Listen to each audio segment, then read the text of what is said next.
খরগোশ সকালে উঠে আগুনের মধ্যে গাজর গরম করতেছিল, তখনই সেখানে একটা লোক খরগোশ শেয়ার করতে চলে আসে। তো গাইস, আপনাদেরকে হাসানোর জন্য অনেক কষ্ট করে ভিডিওগুলো তৈরি করি, তো অবশ্যই চ্যানেলটা সাবস্ক্রাইব করে লাইক করে দিবেন। ভিডিও কেমন হয়েছে অবশ্যই কমেন্টে লিখে যাবেন। তাহলে চলো বেশি দেরি না করে ভিডিওটা শুরু করা যাক। খরগোশ তখনই বন্দুকের নল দিয়ে হাত ফাঁসিয়ে গাজর মনে করে শিকারীর নাকে মশলা দিতে থাকে। বলেন কি? খরগোশ তখনই গুলির মধ্যে একটা পড়ে যায়।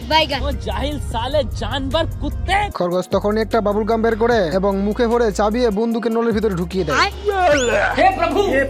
দেখো গাইস, শিকারী বেলুনের মধ্যে একটা পড়ে গেছে। খরগোশ তখনই বেলুনের উপরে ফুক মেরে দেয় এবং তখনই শিকারী পাহাড়ের উপর থেকে পড়তে থাকে। শিকারী তখনই বেলুনের ভিতরে ফুক মেরে মেরে উপরে উঠতেছিল। শিকারী যখনই পাহাড়ের উপরে উঠে তখনই খরগোশ সুই দিয়ে বেলুন ফাটিয়ে দেয়। পুলিশ কি? খরগোশ তখনই দৌড়ে এসে গর্তের ভিতরে ঢুকে যায়। শিকারী তখনই একটা পাথর উঠিয়ে খরগোশের গর্তের ভিতরে ছুঁড়ে মারে। শিকারী তখনই একটা বেলচা নিয়ে আসে এবং খরগোশের গর্তটাকে খুঁড়ে ফেলে। তারপরে মাটিগুলোকে চেলে খরগোশকে বের করে নেয়। এই কুত্তাটা একটা পাইপের ভিতর থেকে বের হয় এবং এই পোষা কুকুরের গলা থেকে বেল্ট বের করতে শুরু করে। তখনই এই পোষা কুকুর ঘুম থেকে জেগে যায়। তখনই এই কুকুর লুকিয়ে পড়ে। তখনই পোষা কুকুরের বাচ্চা বাসা থেকে বের হয় এবং বাচ্চা কুকুরের বেল্ট খুলে এই কুকুরটা পড়ে নেয়। তখনই এই পোষা কুকুর দেখে ফেলে। তখনই এই কুকুরটা খবরের কাগজ ধরিয়ে দেয়। তো খবরের কাগজে লেখা ছিল বেল্ট ছাড়া কুকুরকে ধরে নিয়ে যাওয়া হচ্ছে। বলেন কি? তখনই এই পোষা কুকুর তার বেল্ট খুলে তার বাচ্চাকে পড়িয়ে দেয়। পুলিশটা তখনই বাচ্চাটাকে ছেড়ে দিয়ে এই কুত্তার পেছনে পড়ে যায়। তখনই এই পোষা কুকুরটা এই কুকুরের বেল্ট খুলে পড়ে নেয়। পুলিশটা তখনই এই কুকুরের পেছনে পড়ে যায়। কুত্তাটা তখনই একটা গাছের পেছনে লুকিয়ে পড়ে। কুত্তাটা তখনই বাচ্চাটার বেল্ট খুলে পড়ে নেয় এবং বাচ্চাটাকে বলে যে বাসা থেকে বের হবে না। এই কুত্তাটা রাস্তা দিয়ে যাইতেছিল, তখনই পোষা কুত্তাটা তাকে ধরে ফেলে। পুলিশটা তখনই গাড়ি থেকে বাচ্চাটাকে বের করে। তখনই এই কুত্তাটা তার বাচ্চাটাকে বেল পরিয়ে দিয়ে নিজেই গাড়িতে উঠে পড়ে।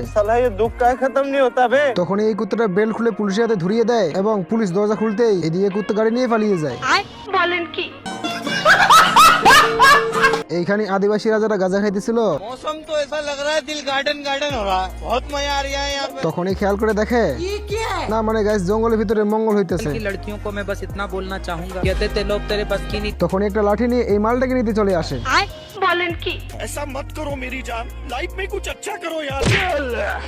তখনই এই মালের বয়ফ্রেন্ড আদিবাসীকে মেরে ময়ূর বানিয়ে দেয়। তখনই এই মোটা লোকটা এই আদিবাসী মানুষগুলো এই মালটাকে ধরে রশি দিয়ে বেঁধে দেয় এবং চারপাশে পেট্রোল ঢেলে আগুন লাগিয়ে দেয়। আজ তো মজা আনে ওয়ালা হ্যায়। তখনই এই মালে পিচকারি নিয়ে আসে এবং আগুন নিভাতে থাকে।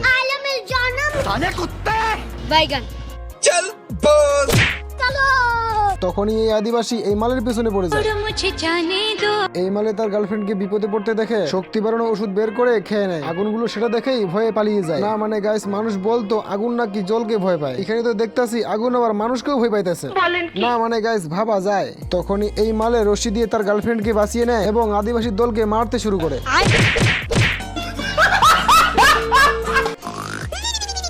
গাইস, এইখানে এই মালে আরামে ঘুমাইতেছিল। তখনই এই বলদে ঘুমের মধ্যেই উঠে পড়ে আর তখনই ঘুমান্ত অবস্থায় হাঁটতে শুরু করে দেয়। বলেন কি? এই মানে তো হাঁটতে হাঁটতে তার গার্লফ্রেন্ডের বাসায় চলে আসছে। না মানে কথাতেই তো আছে কয়লা ধুইলে ময়লা যায় না, মানে হলো নিজে ঘুমাই আছে ঠিকই কিন্তু স্বভাব ঘুমায় নাই। এখন ঘুমের ঘুরে থাকায় এই বলদে খাটের উপরে চড়ে সোজা হেঁটে চলে যায় এবং বাইরে এসে কুলিং বেল দাবায়। কুলিং বেলের আওয়াজ শুনে এই মালের গার্লফ্রেন্ড কয়েক সেকেন্ডে রেডি হয়ে যায়। ऐसा हो ही नहीं सकता कि कोई मुझे मुड़ के ना देखे।